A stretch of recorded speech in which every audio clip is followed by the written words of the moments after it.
What makes a killer? I'm not talking about a man's skin and bones, but rather what shaped them, what led them down the dark and bloody path they took.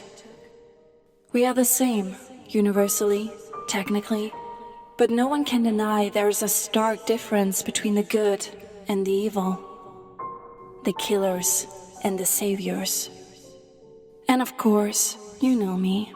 This article isn't about crimes of passion, because we're all capable of angry fits of violence, some worse than others.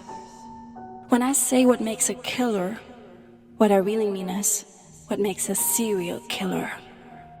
What makes someone kill multiple people in a premeditated manner on multiple separate occasions, usually in the same gruesome way.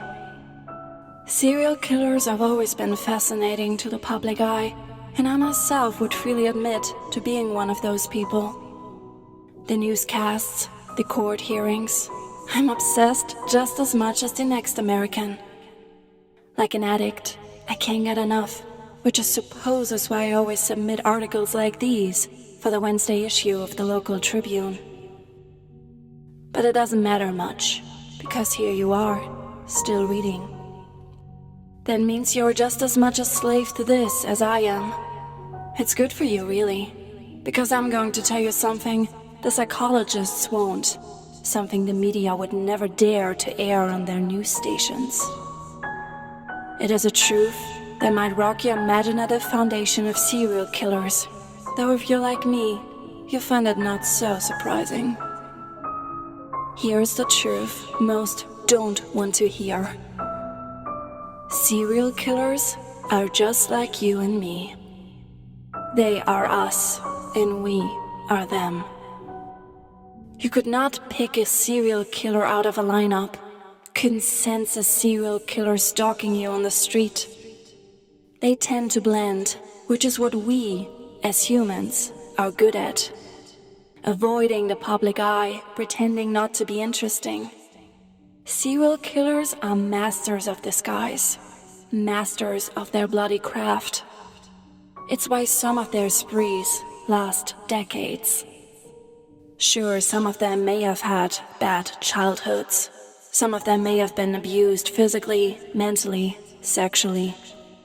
Some of them are outcasts, the weird one in the class as you were growing up. But I bring to you this point. Not all bad childhoods shape children into would-be serial killers. And not every quiet, weird kid in your class turned out to be someone like Jeffrey Dahmer or Ed Gein. It is almost scarily hard to point and predict who will grow up to become the next BT Key. And if you're somehow able to, head on over to the FBI. I'm sure they would love to have you. Psychologists would say there's an imbalance in their brains, that they're missing a key component to human life, to human emotion, empathy. And logically, we all agree because it makes sense. Who could end someone else's life? Who could peel skin from bone and make lampshades out of the dried leather? Surely not someone who feels empathy for their victims. Again, I'm going to play the devil's advocate and say that we, as a society, lack empathy. We shame each other. We blame the victims of violent crime, tell our homeless it's their fault they're living on the streets. We do not take responsibility for anyone else, and I would go so far as to say we don't care about anyone else besides ourselves. Am I wrong? Can you prove it? What makes a killer? Research in the news stations would have you believe it's all figured out. But I'm here to tell you it's not that simple. I'm here to tell you the answer to the question. We don't know. The laptop screen was a little too bright for me, so I tapped the brightness button a few times, dimming the screen as I reread what I wrote. I sipped my coffee, black, no sugar, no cream. Its bitter taste was still hot as it fell down my throat.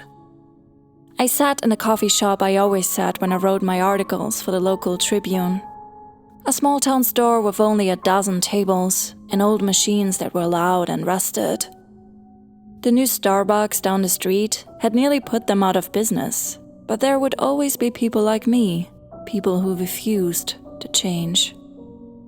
Change was not always a good thing, I knew from past experience. After saving the document, my eyes checked the time. Shit. I had exactly 10 minutes to email the article to my boss and make a run down the street and across traffic to the Tribune's offices. I quickly did what I had to, shut my laptop, and finished the last few sips of coffee. As I worked to shove my laptop in my messenger bag, I felt someone's eyes on me. I looked up, meeting the light green eyes of a man sitting a few tables away. He didn't look much older than me. If anything, he looked a year or two younger. I was only 25, still a baby by today's standards. But hey, at least I wasn't living with my parents anymore. I rented a house in town with my best friend from high school. We weren't too far from our hometown, but far enough we didn't have to worry about seeing anyone we knew from high school while we went out and shopped for groceries. People didn't like me, usually, for whatever reason. But back to the man. I wasn't supermodel gorgeous, and my brown hair was just thrown up in a messy bun. I had no cleavage showing as I wore a simple black t-shirt that came up to my neck and covered my arms. Jeans and boots, a normal outfit for the sometimes warm, sometimes cold weather we had here. My mom always said I was pretty, unique, but I didn't think so. Other than my one defining characteristic, I thought I was average all around. It was my heterochromia. My left eye was a warm amber brown, the color of milk chocolate, but my right eye, it was a startlingly bright and luminous blue. When people looked at me, they often commented on my unique stare, how pretty it was. It was ridiculous and infuriating how much a single blue eye could change people's perspective of you. But then, of course, when they got to know me, I wasn't just some pretty girl with strange eyes. I was strange all around, which worked out well, because I didn't like most people. I was nice and friendly to them, but did I want to hang out with them? Not necessarily. Callie was the only friend I needed. I locked eyes with the man. He was cute enough, but he didn't call out to me. Short brown hair, a few shades lighter than my own. He seemed rather skinny, but maybe it was because he was sitting. Once our stares met, it was a wordless battle. Who would look away first? Me, because I had a meeting to get to. Scooting out of my seat, I slung my bag over my shoulder and went for the door. I threw out the coffee cup using my back to push open the glass door. It was so annoying having people look at me like I was some circus freak all because my eyes were different. Granted, doctors have said the difference in color was nearly unheard of for anyone with heterochromia, but it was just an excuse to me. A doctor's excuse for other people to stare at me. I didn't like being stared at. The inherent intrusive nature of being stared at never sat well with me. Just like the killers in my articles, and the ones in real life, I suppose. I wanted to fly under the radar, have no extra attention on me. It wasn't too much to ask. Let me be just another cog in a machine that was human society. The sun was bright overhead as I hurried down the sidewalk, jaywalking once no cars were passing by. The homey coffee shop was at the edge of the business district of town, and the Tribune's offices were somehow smack dab in the middle, nestled between the banks and the restaurants and the big department stores. It was nearly 1, which meant I had to take it up a notch, otherwise I would be late, and then Killian would never let me hear the end of it. He always tried to hold me to higher standards than the others, for whatever reason. It was annoying. I hurried along, practically running by the time the Tribune's office building came into view. A small one-story building, Nothing impressive at all about it. At one point in time, it had used to be another bank, but the bank went out of business. However the hell that worked. But anyway, the Tribune bought it, did a little construction to make its interior a wide open space, and boom. The local newspaper was moved from an old, outdated building to an actual business establishment.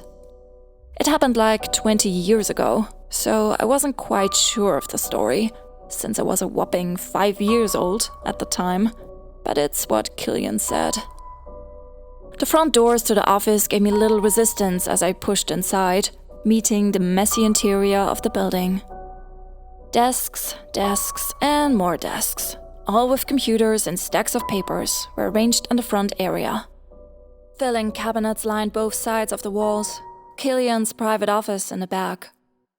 There was a separate part of the building where the newspaper was printed, but I never went back there. I didn't need to. I went to my desk, hanging my back strap against the back of my chair, pulling out my laptop, as a woman walked past me and muttered, "You almost didn't make it." Sandy, I think her name was. A nice enough woman. Middle-aged, recently been through a divorce, if the white band of skin on her ring finger was any indication. Ever since taking the ring off, she opted for a low-cut and tight clothes, along with makeup that even Callie wouldn't have worn back in high school. "I'm here now," I muttered, following her and the other part-time employees to the conference area in the back. Basically just a large round table with swivel chairs right in front of the glass walls that encased Killian's office. Not an actual private conference room. That would have been too much. Everyone went to their chosen seats. I knew most of their names and they knew me, but they didn't even talk to me, which was just fine, because like I said, I didn't need friends. Friends were just people who gave the opportunity of disappointing you. It was the sad truth I've learned in my life. Callie was more than enough. Some people worked on tablets, others just notepads. I was the only one on a laptop, one that was a few years old at that. Didn't have the money to replace it yet, so hopefully it lasted. Right now, most of my money went towards rent and the utility bills. Didn't even have a car. Didn't need one. As I set my laptop down and lifted the top half, Killian came out of his office. He wore fancy black pants and a dark vest over his button-up shirt, the sleeves rolled up like he was a fancy high roller in Vegas. He was a cute enough man, mostly Irish, if his red hair, light eyes, and the enormous number of freckles on his face meant anything. Stella. Killian drawled out my name, saying it slowly, much like he always did. Glad to see you've joined us. How I hated being called out in front of everyone. Being singled out, plucked from the nameless masses, was the one thing I hated above all else. He knew it, yet he still went ahead and did it every time we had a meeting. It was the one thing I could count on from him, and it made me uneasy each time. I shifted in my seat, feeling immensely uncomfortable as I muttered, "I'm always here." It was true, I never missed a meeting. I was always here, right on time. Never late, never early. Why would I spend more time here than I had to? I never understood the people who arrived at their jobs 15 minutes early. It was 15 whole minutes they could have used to do literally anything else. Killian was not done with me yet. In your article for this week's paper? Sent it 10 minutes ago. My response must have been amusing, because everyone at the table started to chuckle, and then they immediately tried to hide their amusement. I did my best to ignore them.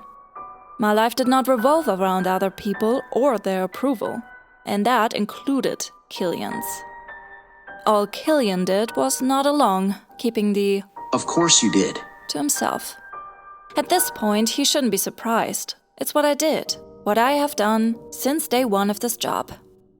And it was what I would continue to do until I quit or was fired. Turn in my articles at the last possible second. The meeting droned on, and I found myself trying to take notes about what the goal was for the next week's papers. The local Tribune put out a Wednesday paper and a Sunday paper, so it wasn't like I was ever short on work. But I was only part-time, just like everyone else, a way the company got around paying for health insurance. It didn't much matter to me though. I didn't have insurance. If something happened to me, I just wanted to die. Don't waste time trying to save me, you know? That wasn't important. I was just me. When the meeting was over and everyone was packing up to either leave for the day or go back to their desks, Killian caught me. Stella, can you hang for a bit? There's something that I want to talk to you about. He wandered back into his office, wordlessly asking me to follow him, knowing I had to because he was my boss, even though he wasn't too many years older than me. I never had a problem with Killian. He was a good enough guy, I supposed. But after last year's Christmas party, when he got so drunk he practically threw himself on me, and then threw up on my shoes, well, it was hard to look at him the same way after that. At the time he had just gotten over a really bad breakup, so I left it alone, didn't make a big deal out of it. Everyone was entitled to their own mental breakdown every now and then. Life was hard. No, not just hard. Life was an absolute bitch. I closed my laptop, grabbing it as I stood. Had to hide the blog post I'd started to write instead of taking notes during the meeting. I was finally getting enough internet traffic on my blog to start making some money of it. And I wasn't about to give it up for a part-time job. It was a blog I'd started back in high school when blogging was actually cool. Although I was sure there were people out there who never considered it cool. Callie was among them, but she was supportive all the same. Usually. As soon as I went into his office, he closed the door and shut the blinds. A little weird, and it would surely get the others talking because they already thought Killian and I were in some sort of secret relationship, but I didn't say anything. I sat in one of the two leather chairs facing his desk, waiting for him to walk around and sit in his large, expensive chair. He didn't sit in his chair, though. He leaned between me and his desk, like he was trying to be cool or something. If only he knew his efforts were wasted on me. Stella, Killian started, crossing his arms. Arms that were, I noticed, a bit more muscled than I thought they were. He was stronger than he first appeared. I know I gave you permission to write what you wanted to write, but... So this was when he tried to get me to write about other things.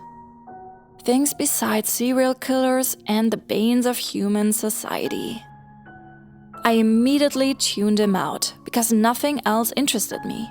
If he wanted to try and force me to write about the new playground at the local park or the construction zones, he had another thing coming. I'd walk out that damn door and not look back, even though I enjoyed this job. Life was too short to be miserable. Who the hell knew how long he went on, but he eventually stopped and asked, Are you even listening to me? What could I do? Lie? I wasn't a liar. No, I said, holding my head up high, even though I was in the inferior position on the chair. I know your articles have gained a bit of a cult following. They are our most visited articles online, but... Killian seemed to have difficulties talking. I wasn't sure what he was trying to say. Are you firing me? It was the last thing I needed, but I would be able to find a job somewhere else fast, especially if the boss was a man. Men always fell for my eyes the hardest, always had the most trouble seeing past them. I was not above using my own defining feature to my advantage when I needed to. I hated to do it, but I would. No, he quickly said, reaching an arm out to me. He didn't touch me, though, because that would have been inappropriate. I was pretty sure he was afraid to touch me again, after how he had acted at the Christmas party. No, I'm not firing you. I'm asking you to try to find something else to write about. At least for the printed paper. You can keep writing your killer articles for our site, but our print subscribers are mostly elderly. I don't think they want to read about serial killers twice a week. I was slow to nod. I suppose I could try to think of something else to write about, but I would not promise him anything. There was hardly anything else that kept my interest, and if I wasn't interested in what I was writing about, my articles would be shit. The words just didn't flow when my fingers hovered over the keyboard. All right, that's all I'm asking. Killian sighed, his eyes dropping below mine. I didn't care where his eyes were, just that our meeting was done. I said nothing else as I stood and went for the door. Killian had something more to say, for he was behind me suddenly, grabbing the door before I could. You know, it's my birthday tomorrow. Freezing, I wasn't sure what I should do with this information. I know you have off, but the others and I are going out for drinks. You should join us. There was a pause, a bit too long of one, before he yanked the door open and let me escape. As I hurried away, I knew drinks were the last thing I wanted, especially where Killian was concerned.